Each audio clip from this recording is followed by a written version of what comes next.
Today, we're finally reviewing the Dyson 360 Vis Nav, only about 3 years late. This is my first Dyson robot vacuum, and while I wanted to buy one when it launched in 2023, I just couldn't justify the price for a robot that even then lagged behind much of the competition. Still, I always knew I'd eventually get my hands on one to find out if its carpet cleaning performance really lived up to the hype. I've always been a fan of the iRobot Roomba S9 Plus, and in many ways, I viewed the 360 Vis Nav as Dyson's answer to it, kind of its spiritual successor, but that might be a little bit of a stretch, but you get the idea. While this is our first Dyson robot vacuum, it's the 149th robot vacuum we've tested overall. So I'm genuinely excited to see how it stacks up against today's competition. A big thank you to myself for buying this unit. Just to be clear, this video isn't sponsored, so as always, you're getting our honest, unfiltered thoughts. If you'd like to check it out for yourself, you'll find a link in the description. Now let's get into the unboxing. Inside the box, you'll find only the essentials. You get the robot itself, charging station, power supply, and the usual product literature. Setup is quick and simple. Plug in the power supply to the dock, snap in the back dock cover, plug into the wall, and charge the vacuum. Once that's done, just connect it to the My Dyson app for iOS and Android devices to complete setup. Right out of the box, the Dyson 360 Vis Nav immediately stands out with its unique design. It definitely won't be for everyone, but I absolutely love it. It's always refreshing to see something different, and I think the squared off front is a design trend that deserves to make a comeback. I'm also a fan of Dyson's signature color scheme.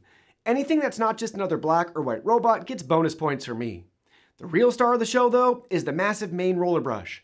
Dyson essentially took the cleaning hardware from one of their stick vacuums and built a robot around it, and that's awesome to see. The filter assembly is equally impressive, feeling incredibly robust, and even the subtle water faucet logo in the filter shows the attention to detail.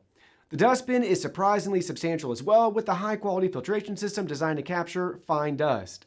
While the robot itself feels premium and overbuilt, the charging dock is exact opposite. It's extremely basic, offering nothing beyond charging. No self-emptying, no maintenance features, nothing.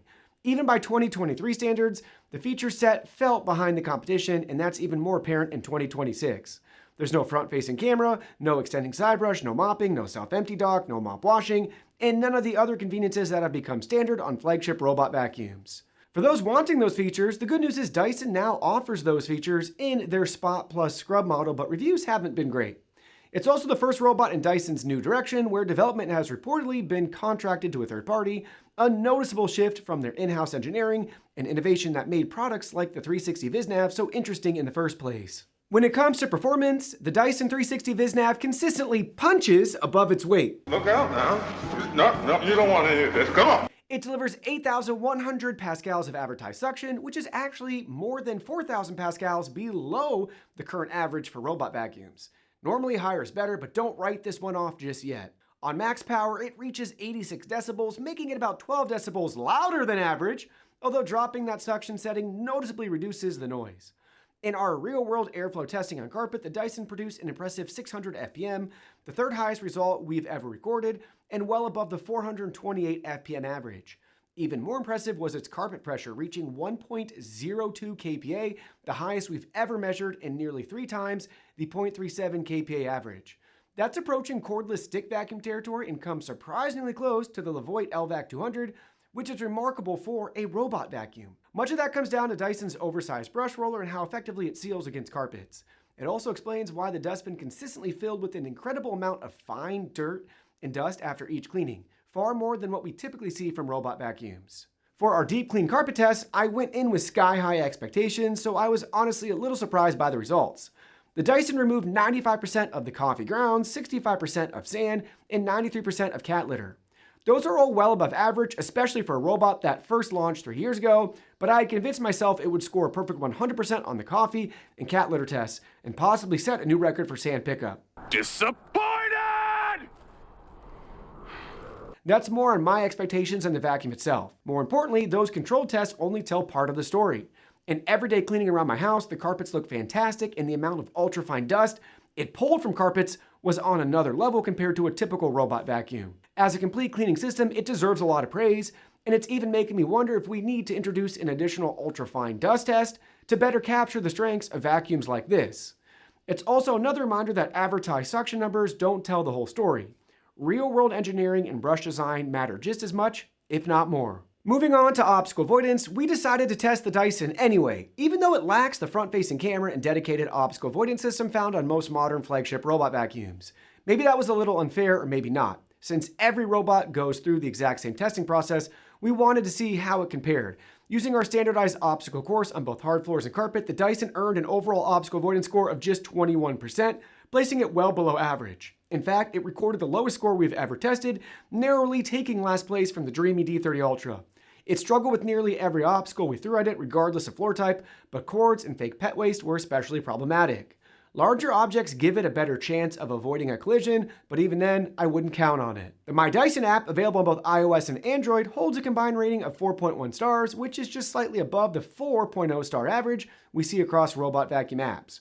While users seem to rate it highly overall, I have a feeling those scores aren't driven by this particular robot because, frankly, the app is pretty basic. The interface is clean, responsive, and easy to navigate, but its feature set is limited by the hardware of the 360 Vis Nav itself. You can create multiple maps, set up no-go zones, clean by room, or in this case they call them zones, and adjust the vacuum suction settings. Beyond that, there isn't much to explore. One notable omission is true spot cleaning, where you can simply tap a location on the map and have the robot clean that specific area.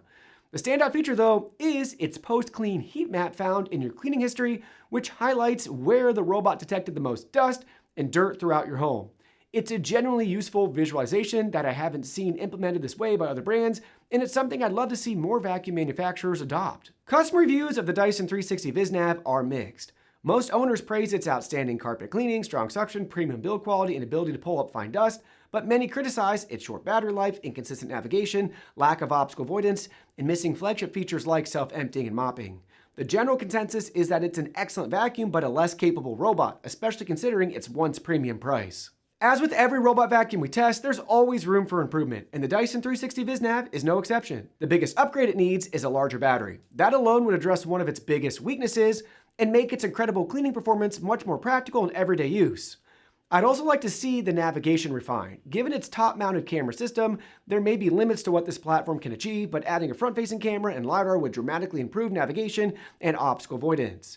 During testing, I found it often stayed too far from the edges, corners, and baseboards, leaving dirt behind.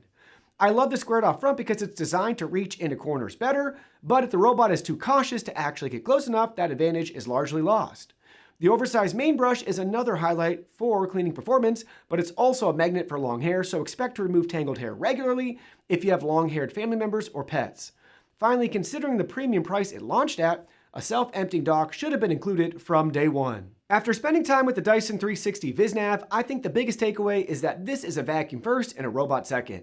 Dyson absolutely nailed the most important part, cleaning performance. The combination of the massive brush roller, incredible carpet pressure, and ability to pull up fine dust is genuinely impressive, and even today it can compete with some of the best performing robots on the market. However, the overall experience feels like it belongs to an earlier generation. The short battery life, lack of modern obstacle avoidance, missing self-empty dock, and absence of mopping features makes it difficult to recommend when so many competitors and even Dyson's own newer offerings deliver a much more complete automation package. That said, the Vis Nav deserves credit because it proves that raw cleaning performance and thoughtful engineering still matter.